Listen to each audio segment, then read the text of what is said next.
Good morning friends, मेरी सहेलियों, अब कॉन्ग्रेचुलेशंस बहुत बहुत। आप फर्स्ट ट्राइमेस्टर क्रॉस चेक कर चुके हो। अब आपका फोर्थ मंथ शुरू हो गया है, यानी आपका सेकंड ट्राइमेस्टर शुरू हो गया है। ये जो सेकंड ट्राइमेस्टर का फोर्थ मंथ है वो आपका 13, 14, 15 और 16 वीक्स के होते हैं। इसमें आपका मैंने पिछली वीडियो में बताया था कि आपका लेवल 1 जिसे कि हम NT-NB स्कैन कहते हैं वो कराना चाहिए, प्लस आपके डबल मार्कर और कुछ इन्वेस्टिगेशंस, और वो मैं पिछले वीडियो में आपसे डिस्कस कर चुकी हूँ। अब आपको बहुत बहुत मुबारक हो। और अब मैं आपको इस वीडियो में बताऊंगी कि आपके बेबी में क्या क्या चीजें डेवलपमेंट होंगी और आपके अंदर क्या चेंजेस होंगे और आपको क्या एडवाइस फॉलो करना चाहिए। तो दोस्तों, इस वीडियो को आप जरूर देखिए। ये मेरा अब थर्ड वीडियो है आपका मंथ बाय मंथ का, जो मैं आपको पूरा प्रेगनेंसी के बारे में बता रही हूँ। दोस्तों, इस में जो आपके बेबी के अंदर की ग्रोथ होगी उसमें आपके बेबी की हाइट, वेट और आपके बेबी का साइज इंक्रीज होगा और बहुत तेजी से वो ग्रो करेगा बेबी आपका। इसमें जो 13 वीक में है, यानी कि फोर्थ मंथ के स्टार्टिंग में जो आपके बेबी का हाइट होगा वो 8 से 9 सेंटीमीटर का होगा, और at the end of this fourth month यानी कि 16 वीक में आपके बेबी का जो हाइट होगा वो 12 से 13 सेंटीमीटर होगा। और आपके बेबी का जो वेट होगा 13 वीक ऑफ प्रेगनेंसी में आपके बेबी का वेट 28 ग्राम्स होगा, और 16 वीक प्रेगनेंसी में आपके बेबी का वेट 90 से 100 ग्राम्स का हो चुका होगा। आपका बेबी एक एप्पल के साइज के बराबर का उसका ग्रोथ हो चुका होगा। दोस्तों, अब सारे ऑर्गन्स तो आपके बेबी के डेवलप हो चुके हैं और प्लस फंक्शन भी अच्छे से कर रहे हैं, लेकिन अब इस फोर्थ मंथ में आपके बेबी के जो ऑर्गन्स डेवलप हुए थे और फंक्शन कर रहे थे वो और अच्छी तरह से फंक्शन करेंगे, और कुछ बदलाव आते हैं उसमें, जिसमें से सबसे पहले आपके बेबी का जो स्किन है उसमें आपके बेबी के हेयर्स आ जाते हैं, जिसे कि हम लेनुगो हेयर्स कहते हैं। वो आपके बेबी के बाल रोए जैसे दिखाई देना शुरू हो जाते हैं, और आप अल्ट्रासाउंड में उस चीज को डॉक्टर देख भी सकते हैं बहुत आसानी से। प्लस आपके बेबी की जो स्किन है वो अभी ट्रांसपेरेंट रहेगी और शाइनिंग जैसी होगी। आपके बेबी का जो माउथ है उसमें मुंह जो डेवलप हुआ है उसमें आपके बेबी का सोलो और सकिंग मूवमेंट बहुत अच्छा क्लियर हो चुका होगा। आपका बेबी, अगर आप अल्ट्रासाउंड कराते हो तो आपको डॉक्टर दिखाएंगे कि आपका बेबी हाथ चूस रहा है या हाथ उसने ऊपर करके रख रखा है। ये सारे जो डेवलपमेंट स्टार्ट हुए थे end of the third month पे, वो अब आप क्लियरली देख सकते हो अल्ट्रासाउंड में, और काफी इंजॉय भी कर सकते हो आप अपने बेबी के साथ। प्लस आपके बेबी का सोलो निगलने वाली जो क्रिया है वो अच्छे से शुरू हो चुकी होगी, और आपका बेबी निगलना भी सीख रहा है, ताकि सोलो करना सीख रहा है, ताकि डिलीवरी के बाद वो आसानी से सारे फंक्शन कर सके। उसके अलावा आपके बेबी के ईयर और आईज, आपके बेबी का आईज इस वक्त क्लोज रहेगा, लेकिन जो आईलिड है वो मूव करेगी। आपका बेबी यूं ऐसे ऐसे आईलिड मूव कर सकता है, लेकिन आईज क्लोज रहेगी। हियरिंग पावर अच्छी होगी, आपका बेबी आपको सुन सकता है, आप उससे बातें कर सकते हो, वो रिस्पॉन्स करेगा। हो सकता हो आपको फील भी हो सकता हो आपको फील नहीं हो। प्लस आपके बेबी जो है आईज लाइट हो या लाइट डिम हो, आपका बेबी उसे रिस्पॉन्स करता है। आईज ओपन नहीं होती है, लेकिन अगर आप ब्राइट लाइट में जाते हो तो वो अपनी आईलिड मूवमेंट करता है अंदर पेट में।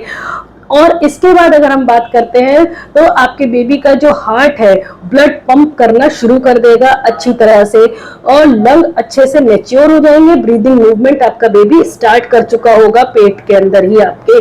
प्लस अगर अब हम बात करें किडनी के बारे में, तो किडनी तो फंक्शन थर्ड मंथ में फंक्शन करना शुरू कर देती है, लेकिन इस समय आपका बेबी, अभी आपके थर्ड मंथ में एमनियोटिक फ्लूइड बन रहा था कुदरती, लेकिन अब आपका बेबी जो यूरिन पास करता है उसी से एमनियोटिक फ्लूइड भी बनता है, लाइकर बनता है आपका, और वो लाइकर बढ़ता जाता है और प्लस आपका बेबी उस यूरिन को पीता भी है और उसके बाद उसको यूरिन के थ्रू निकालता भी है, किडनी फंक्शन करता है, तो वो एमनियोटिक फ्लूइड में जाकर के बनता है, निकलता है, और एमनियोटिक फ्लूइड इसी तरह से बढ़ता जाता है आपका डे बाय डे। अगर आपका बेबी का मिकोनियम का या फीसिस की बात करें तो आपके बेबी का जो रेक्टल मूवमेंट है वो भी करेगा, आपका बेबी फीसिस भी यानी पॉटी भी करेगा। फंक्शन स्टार्ट हो गया है लेकिन अभी मिकोनियम के फॉर्म में होता है। उसके अलावा अगर हम बात करते हैं तो आपके बेबी का जो स्किन है वो मैंने आपको बता दिया ट्रांसपेरेंट रहती है। इस वक्त इस स्टेज पर अगर हम बात करते हैं तो आपके डॉक्टर आपको डीएचए जरूर देना चाहिए 4th मंथ के स्टार्टिंग से। डीएचए का दोस्तों बहुत इंपॉर्टेंट रोल है। डीएचए की मदद से आपके बेबी का ब्रेन शार्प हो सकता है और आपका बेबी दिमागी तौर पे स्ट्रांग रहेगा। और बेबी जिसे जो लोग चाहते हैं कि डिलीवरी के बाद उनका बच्चा एक्स्ट्रा ऑर्डिनरी स्मार्ट हो और काफी ब्रेन डेवलप हो, उसका तेज हो दिमाग से, तो उनको डीएचए इस वक्त से स्टार्ट कर देना चाहिए और डिलीवरी तक उसको लेते रहना चाहिए। रोजाना डेली एक टैबलेट लेते रहना चाहिए और आपके बेबी को ये आपको प्री मैच्योर डिलीवरी से भी बचाता है डीएचए। दोस्तों इस वक्त जो आपका 4th मंथ है इसमें जो अगर आप फील करते हो तो आपका बेबी आपके प्यूबिस सिम्फाइसिस से थोड़ा सा ऊपर आप पाल्पेट कर सकते हो, महसूस कर सकते हो। प्यूबिस सिम्फाइसिस से थोड़ा सा ऊपर और आपके अम्बिलिकस के नीचे यानी कि बीच में आपके लोअर एब्डोमेन के और अम्बिलिकस के नाभि के बीच में आपको 4th मंथ के एंड में आप महसूस कर सकते हो अपने बेबी को। अगर आप बच्चा गोरा चाहते हो और आपके बाल आप चाहते हो कि आपके बच्चे के हेयर्स स्ट्रॉन्ग रहे और उसके अलावा रंग उसका क्लियर हो, साफ हो, तो दोस्तों आपको नारियल पानी रोजाना इसी समय से लेना शुरू कर देना चाहिए। आगे मैं आपको बताऊंगी कि आपकी बॉडी में क्या चेंजेस आएगा और आपको उस चीज को कैसे कैसे आप उस चीज को कर सकते हो कि एंजॉय कर सकते हो उस टाइम पीरियड को। दोस्तों जो आपके अंदर चेंजेस आएगा उसमें सबसे पहले देखें तो जो हार्मोन्स होते हैं वो फ्लक्चुएट होते हैं जिसकी वजह से आपको नोजिया वॉमिटिंग होती है। लेकिन इस वक्त आपकी नोजिया वॉमिटिंग ऑलमोस्ट एंड पर होगी, खत्म पर होगी और आप इस पीरियड को एंजॉय कर सकते हो। ये आपका प्रेगनेंसी का जो 4th मंथ वाला 2nd ट्राइमेस्टर होता है ये हनीमून पीरियड ऑफ प्रेगनेंसी भी कहलाता है क्योंकि इसमें आपके बहुत सारे थकान है, नोजिया वॉमिटिंग है, मॉर्निंग सिकनेस है और बहुत सारे चीजें हैं जो कि आपकी धीरे धीरे खत्म हो चुकी होगी, तो आप अपने बेबी के साथ एंजॉय कर सकते हो।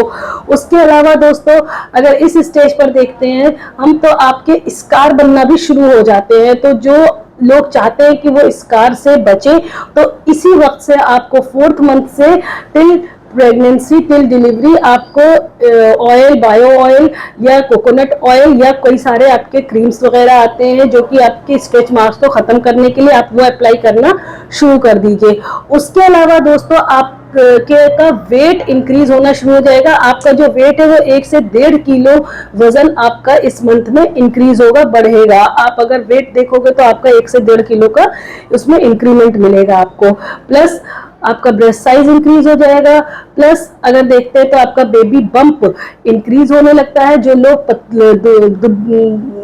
कम हाइट होती है जिनकी और जो मोटी होती है थोड़ी, उनका बेबी बम्प वो फील कर सकती है, लेकिन जो लोग दुबली पतली होती है और हाइट जिनकी अच्छी होती है उनको अभी क्लियरली नहीं दिखाई देगा, लेकिन आप हाथ रखोगे अपने पेट पे तो आप फील कर सकते हो। उसके अलावा दोस्तों क्योंकि इस समय आपके बेबी का ग्रोथ बढ़ रहा है, आपका बेबी बम्प का साइज बढ़ रहा है, तो आपकी जो रीढ़ की हड्डी है यानी स्पाइनल कॉर्ड है वो थोड़ा सा अपने आप को एडजस्ट करती है, उस पर प्रेशर पड़ता है, तो उसकी वजह से आपको पेन महसूस हो सकता है, क्रैम्प्स महसूस हो सकता है दोस्तों। और उस चीज के लिए बच्चे उस चीज से, उस पेन से, उस क्रैम्प से ये थोड़ी देर के लिए होता है, बहुत ज्यादा नहीं। आपको क्या करना चाहिए, एहतियात के साथ कंफर्टेबली आप करवट लेकर के उठिए। अगर आप बैठे हुए हैं और उठना है तो आप करवट लेकर सावधानी से उठिए, और अगर आप लेटे हुए हैं और आप बैठना चाह रहे हो तो उस वक्त भी आपको किसी चीज का सपोर्ट लेना चाहिए। इस वक्त दोस्तों आपको नेजल कंजेशन थोड़ा सा बढ़ेगा क्योंकि प्रोजेस्टेरॉन इंक्रीज होता है जिसकी वजह से म्यूकस सिक्रीट होना शुरू हो जाते हैं, तो उसकी वजह से आपको थोड़ा सा नेजल कंजेशन नजला नजला सा बना रहेगा आपको, तो उसके लिए आप नेजल स्प्रे वगैरह का भी इस्तेमाल कर सकते हो। उसके अलावा दोस्तों अगर इस मंथ में हम देखते हैं तो आपका जो यूरिन वाला सिम्टम है और जो आपका प्रेशर पड़ने की वजह से बार बार आपको यूरिन आ रहा था या ऐसा लग रहा था पोटी आएगी, वो सिम्टम भी आपका कम हो जाएगा आपका, क्योंकि उस वक्त ब्लैडर पे और रेक्टम पे प्रेशर कम होता है। लेकिन हाँ, कॉन्स्टिपेशन आपका बढ़ सकता है इस समय प्रोजेस्टेरोन हार्मोन के इंक्रीज होने की वजह से, हो सकता है पाइल्स या फिशर भी आपको बन जाए। तो दोस्तों उससे बचने के लिए आप फाइब्रस डाइट लीजिए, सैलेड वगैरह का इस्तेमाल अपने डाइट में ज्यादा शुरू कर दीजिए। आपको भूख अच्छी लगेगी तो आप शॉर्ट मील्स, थोड़ी देर पे आप शॉर्ट मील्स लेना शुरू करिए, लिक्विड इंटेक बढ़ा दीजिए ताकि आपका चक्कर और हेडेक से आप बच सको। उसके अलावा दोस्तों आपको अवॉइड करना चाहिए ऑयली और स्पाइसी फूड, बिल्कुल भी नहीं लेना चाहिए इस वक्त। और आप अगर चाहते हो तो आप 4th मंथ में रिलेशन भी बना सकते हो सावधानी के साथ, जो पोजीशन कंफर्टेबल है, जिसमें आपके पेट पर ज्यादा दम जोर ना पड़े और आप कंफर्टेबली उस चीज को एंजॉय कर सकते हो उस टाइम पीरियड को। उसके अलावा दोस्तों अगर आप कहीं मूव करना चाहते हो, ट्रेवल करना चाहते हो, तो आप 4th मंथ में बहुत आसानी से कर सकते हो। बस एक चीज का ख्याल रखना होगा आपको कि आप बम्पी और जर्की रोड पर मत जाइए, जिसकी वजह से आपके पेट पे ज्यादा इफेक्ट पड़े और फिर पेन शुरू हो जाए। उसके अलावा दोस्तों आप लॉन्ग डिस्टेंस का ट्रेवल मत करिए, और अगर आप स्कूटी वगैरह खुद से चलाते हो तो आप थोड़ा सा अपने हस्बैंड का सपोर्ट लीजिए, उनके साथ जाना आना या कैब या ऑटो से जाना शुरू कर दीजिए। आपको इस वक्त जो करना है दोस्तों वो ये कि आप सबसे पहले तो आप अपना फूड हैबिट अच्छा बनाइए, ठीक है। नॉर्मल और अच्छी चीजें लीजिए, तली भुनी चीजें बिल्कुल अवॉइड करिए, घर की पकी हुई हर तरह की सब्जी। अगर आपका कभी कभी दिल करता है तो आप जंक फूड भी ले सकते हो, आपको कंप्लीटली मना नहीं कर रही हूँ, ऑयली स्पाइसी से बस मना कर रही हूँ, बट कभी कभी आप वो भी ले सकते हो। हाँ, तो एक चीज का ख्याल रखना होगा दोस्तों, क्योंकि इसमें होता क्या है कि आपके लेन्यूगो जो बेबी का हेयर है उसकी वजह से क्या होता है कि कभी कभी आपको इंडाइजेशन ज्यादा रहता है इस मंथ में, डाइजेस्टिव सिस्टम आपका थोड़ा स्लो हो जाता है।